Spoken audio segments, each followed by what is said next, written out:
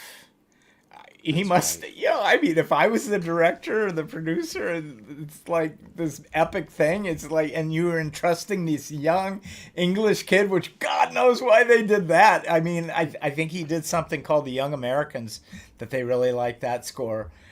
Man, But they must have had a anyhow, huge amount of faith on him. yeah, you got Roland Emmerich and Dean Devlin sobbing in the control room as the orchestra is playing, one of the great themes ever written for sci-fi, man. It's There, pretty cool. that is an enormous leap of faith to go Yeah. to hear it performed live. What if it sucks? How do you back that out? You I, I, can't go I in the back and cook up something else like the bread, I and think that they that were ain't really. happening. I mean, this is only my conjecture, but I think him and Roland were just really green, and Yeah, and they didn't know. I mean, these days, like they have to hear mock-ups that are very close to exactly. just as good as the orchestra and stuff. I mean, you We're never get spoiled. away with that. No, Never, ever these days. absolutely not. Kevin, and I've got I'm sure you'll relate to this coming out of the theater with some friends or people who are not audiophiles. I'm like, what'd you think of the score? Oh, I wasn't listening to it. I hate that sentence like poison Yeah. because one, it's not true. It's in the Whether you it's knew it in or the not, you that's were right. listening. And two, you're ignorant of being appreciative of a huge chunk of what you experienced, Yeah, whether it's a quarter, whether it's half, whether it's 10%. yeah, The reason that those guys teared up is because not only was it whew, but also the clouds parted on a huge chunk of their film yeah, that they hoped was there but didn't know until yeah. that moment. Yeah, I mean that piece of music has lived on beyond that film that they made, and it has become one of the iconic pieces of music in history. Really, That's right. There's a and reason they bought it for Stargate SG-1. I can't imagine the yeah, millions that they spent on the rights yeah, to have Joel right, folded in, but man, yeah, it's just an extraordinary piece. yeah. Do you have any? I know this is pushing. Do you have any memories of working with Brad and Jonathan and Rob Cooper on spotting sessions with them, or is it Yeah. really all of a piece for you? Um, I mean, it was a really long time ago, and Exactly. I've written so dang much music in my life.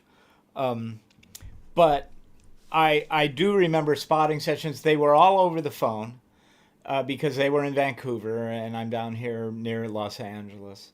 Uh, and we had videotape back Mm. then, and we would say, okay, I'm at a time code number 1 hour, 1 minute, 30 seconds, three, And go. two, one. Yeah, we literally three, two, one, boom, hit play. And Brad or Jonathan would say, okay, right here, I want it to get really dark. And maybe they had a problem with the editing. It's like, this didn't turn out the way we wanted to. So we want it to be a little more uplifting. We want the music to help that because we didn't quite capture it on the day. All those kind of, just lie low. The performances are working really well. So don't get in the way. All those kind of great insights. And both Brad and Jonathan were were really good with that and really good in spotting sessions and also as well as Joel put money back into that score. They had a pretty good music budget, but it was supposed to be just our fee. But I mean, I there are live musicians on all my Stargate stuff, and I mean, I have. If you see in back of me Hmm. I'm in the control room, and I have a big live room, and I would have sometimes. I think for Stargate, I would use like six violins, three violas, couple celli, and then I'd do another session with winds, flute, and clarinet, and oboe, and trumpet, trombone, French horn, and then I would triple track them. So I would write, say, three trumpets parts, but I only had one trumpet player because of budgetary constraints. Um, so we would rewind it, and the trumpet player would play his second trumpet, and then we'd rewind it again. he'd listen to his first part and he'd play the third trumpet, and we would also triple track the violins and the violas and the cello. And I think we got a really big sound that way. But we didn't have to do that. They were perfectly happy to have us deliver it, like, as we say, out of the box. But in those days, the box didn't sound very good, and we definitely, like, I could have never done that piece with the molecules and with in the box, because there's flute trills and stuff, and it's Yeah, the synth that just couldn't duplicate it then. yeah, that I borrowed from Debussy and other great classical composers, where they do these flourishes that are evocative of kind of spinning molecules and things like that, and you just can't do that with samples. Yeah, that's one of the reasons when Stargate: The Ark of Truth opens, it specifically opens with flute trills, if I'm remembering correct, or oboe trills. There is because Joel couldn't pull that off with the synth tracks, and so he was Yeah, like, "This is going front and center. We're doing yeah, something different." yeah. That is so cool, and I didn't think about that, but yeah, very much so. I can hear playing back the music in my head, the live. I think he used East West, if I'm not mistaken, for the software for the most Yeah, of the show. that was But the stuff we used a lot back that in. was Those were it. the best samples there were. Okay. And they would give you a nice foundation, and they were great for the sweeping stuff, but for the phrased things that are exposed, nothing. Even today, there's nothing that really does it. You can't really do a lot of the ornamentation. It just doesn't. Or if you do it, you have to spend 5 days with different sample libraries culling through, finding that one little flute part that sounds real, or whatever, and that takes forever. Is So it you don't kind of have that like you're kind of looking time. at a jigsaw puzzle and you're missing a piece? Like you just can't Um, finish this and turn it in until you got that piece filled in? in a way, it is. For sci-fi music, I find that being constrained in not using live orchestra eliminates a lot of the possibilities, because and John Williams was and Jerry Goldsmith, they were really big on classicism, and I mentioned like Claude Debussy or Ravel or Stravinsky, and these guys did stuff that the sample libraries cannot sound good doing, and when you eliminate that as one of your options, you're eliminating, or the planets, right? You couldn't do that with a sample library. So now you're really limiting the kind of music that you're able to do, because you don't want it to sound phony like a Casio or some damn thing. So right, I mean, that's Yeah. you, Oh you yeah. just you don't want that. The, you can only get so many so much mileage out of one device. I remember when Yeah, Joel brought in a Dilruba for um, Stargate Universe, and it just like opened everything up. You knew exactly how old Destiny was when it came onto the screen. Just that's the cool. screeching of that instrument. It's like it just gets into your bones, man. And that was the ship's identity. And whether Yeah, you know it or not, we as audience members are intrinsically installing those pieces of information yeah, into the vibe that we carry with us yeah. when we remember the adventures that we're on. I'm forgetting the composer's name right now, but for Project Hail Mary, there's a very deliberate reason why Ryan Gosling goes bum bum bum bum bum, because the main theme of the film, Yeah. it's me re mi do. It's in there, so they're priming us for that. Yeah, I mean that's Close Encounters, John Williams. I mean, what you That's just said. exactly right. So he borrowed from John Williams for that. Yeah, So, yeah, um, but it all, at the end of the day, it ultimately is side by side the experience that we carry with Y- the stories that we love. And yeah, you are, I believe it, the first fans to take it in.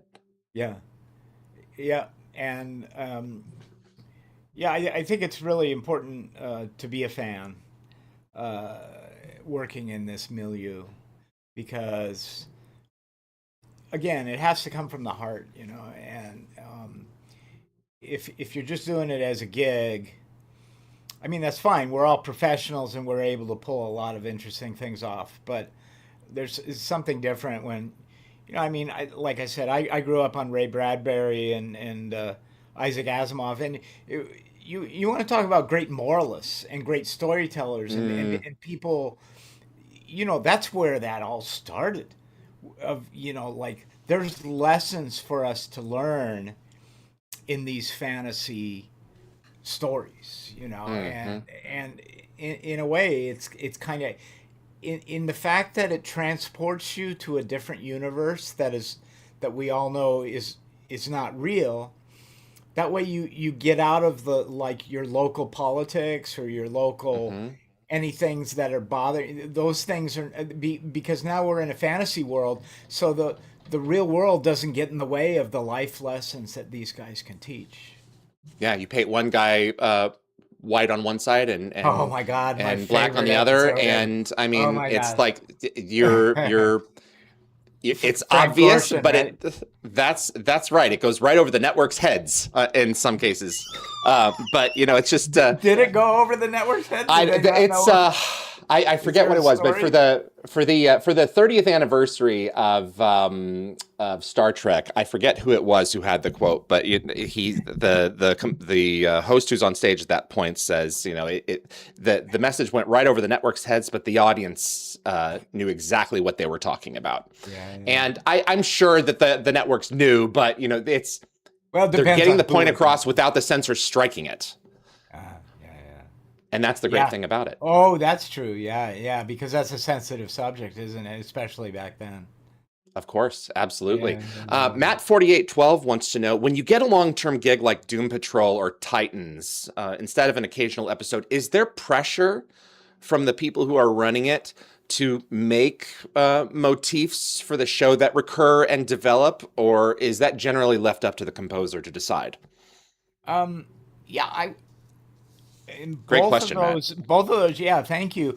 I would not ever use the word pressure with those two showrunners. Jeremy for Doom Patrol. He's one of the most supportive cats there is, and the same in Titans. There, I would say more so in Titans. There is self-imposed pressure because all of a sudden I have Batman on the screen, and I have different Robins, and then I have Hawk and Dove and all these really cool characters, and so it's important to me that I give them themes that are worthy of the mythology and the tradition that like Batman represents. That's a big Oh deal to man. me. How do you not run headlong toward Danny Elfman? How do you not do that? I mean, that's one of my favorite scores of all time. Do you just have to kind of, okay, we're going to set this. That's exactly right. Da, da, da, da, da, da, da. Do you have to just, okay, I'm going to put this in a box. I'm going to set this over here. I'm going to try not to think about it because I have to make something Yeah, new. yeah. No, I didn't. But no, he Danny's one of the greats, Yeah. and yeah, he did the definitive Batman theme, if you ask me. Although I grew up on da da da da da da da da da da da da Well, da da. sure, it's its own thing, but Yeah. it's like It's like old Battlestar Galactica to new Battlestar Galactica, and Yeah. what Bear did with that theme, what he Yeah. was able to do with Yeah. it's just Well, extraordinary. yeah, he was an extension of that show because that show That's right. was so far and above what the original, all due respect to Lauren Green. But, Yep. I mean, yeah. And that's another thing I always say, when somebody, a producer or whatever, compliments me on the score, I'm like, I think you should compliment yourself because I'm just reflecting what you did. That's right. You're holding a mirror in somebody. You're not giving it anything. I don't think you as an artist could give something to a product that you're watching if it wasn't sincerely reflected on there, because Yeah. we would, as audiences, would be sitting and going, this isn't right. This Yeah, doesn't feel right. this It's is way like, prettier than what I'm watching. You that's know, right. It the would music feel sounds. sour. Yeah, God, no, and I've been part of those kind of projects before too. I mean, that's it. you know, I've also I mean I'm just blessed that I got to work with on some really good projects, and where the music has a chance to reflect how good the show is and hopefully live up to how good the show is. Absolutely. No, this is Kevin. This has been a treat to share this with you. Lock Watcher, my moderator and I were fans of Land of the Lost growing up, Oh my and gosh. wanted to finish on a lighter note. Any memory from Land of the Lost? You know, I worked with Sid and Marty Croft for quite some time, and I did DC Follies, and Fred Willard was in that, and Yeah, you know, that was like doing a musical because all these people, all these puppets would sing, and then doing Land of the Lost was just, I mean, it was great Saturday morning entertainment. We had Timothy Bottoms and yes, yeah, you know, really good actors and good production, and that was just a really wholesome, nice show. I mean, I've done other younger shows like Harold and the Purple Crayon and Stuart Little, those animated shows, and it's really nice to do something that's really wholesome and you know, and not to be jaded, not to want to be like super hip all the time, you know, and just that's what I liked about Land of the Lost. And my kids were really young. My daughter, who was my middle child, I mean, she was Triceratops. She would say, Daddy, I am top, and you're T Rex." You know, it was just wow. ah, It was a really fun part of my life because my kids were really young and they could really react to that show. absolutely. Do I have time for one more quick question? Yeah, sure. Sami Yanthaya Paran wants to know your favorite, if you could pick one theme from Star Wars that you and your family have The made. Force theme. I feel like the Ah, Force theme is actually better than the main title theme in terms of a theme, and I'm not. I don't want to say I'm not allowed to use it because we can use it whenever we want to, but it's a group decision with Dave Filoni and yes. everybody, and it is a spice that is best used extremely sparingly. Hmm. But if there is a magical moment, and I mean this only happens about every 10 episodes or something like Hmm. that in a show, and we go dun dun dun da da da, it just gives you chills. It's just, to me, that is the best theme that John Williams has ever written. And you can't really say that because he's, you know, Jurassic Park and Indiana Jones and E.T. And Superman. You know, those are all the greatest themes in the history of film. Um, but if I had to pick, and I'm biased because I get to use it all the time, but I really see what that theme does. Man, it's That's right. just you plug it in and it's instant goosebump and magic. Yeah. No, you definitely want to use it sparingly. It's the universe at its fate at work, and you kind of step back. I think that's one of the reasons that the Mortis three-parter is still one of my favorites from Clone Wars, is because you're in a place that is holy for what it is that you're watching. Like Yeah, this is a wellspring of something. It's kind of like the right, light in the island on Lost, right. and yeah, it's a great piece of music. I love it. Kevin, Well, there's more of that to come, so I'll just. oh, I can't wait. Ooh. I'm on my way through season 2 of Andor right now, and Oh, that's cool. Ahsoka, I'm looking forward to diving into it. So Good. you and your toy box, I would love to have coffee with you in person one day, because I could just pick your brain for hours here from all of your different projects. But this has been a real treat, sir. Thank you so much for taking the time. Thank you, David. I've had a great time, and I've done a lot of interviews, and I've answered some questions I've never answered before, and that's really cool because that doesn't happen all the time. Can I level with you right now? Yeah. I thought I did terrible. No, you're awesome. No, No, that's really good. I was there was gaps in I was just I did not feel like I personally was on my A game for this one. So I'm glad that Uh, you take that away. no, yeah, I think I'm nervous yeah, because music is my love language. So I told stories that I've never told. That's always, I mean, yeah, no, there's way worse ones. David. Kevin, this has been a treat. I hope Yo, we cross paths again soon. me too. You take care of yourself. Good luck on Ahsoka Yeah, and stay busy, my friend. I am. All right, thanks. Be well, sir. Okay, bye bye. Bye bye. That was Kevin Kiner, composer for Stargate SG-1. My name is David Reed. You're watching the Stargate Oral History Project. If you enjoy Stargate and you want to see more content like this continue, do me a favor, click that like button. It does make a difference with the show and will continue to help us grow our audience. Please also consider sharing this video with a Stargate friend. And if you want to get notified about future episodes, click subscribe. And if you click the bell icon, it will notify you of the moment a new video drops, and you'll get my notifications of any last minute guest changes. And clips from this episode will be released over the course of the next few weeks on Dial the Gate. That was a real treat. And I've been such a huge fan of Joel over the years, and it's a true shame that I've not had Kevin on before now. And I was thrilled that he was able to join us for this one. I put out a very emotional episode or clip earlier this week, and I'm so thankful to everyone who has responded to my requests over at patreon.com/dialthegate. I'm still trying to organize a way to share everyone visually here. So it's not going to be, because I want to do it right, it's not going to be ready this weekend, but it will be ready by next weekend's shows. Thank you all who have registered and have joined in helping me continue to make more episodes of Dial the Gate possible.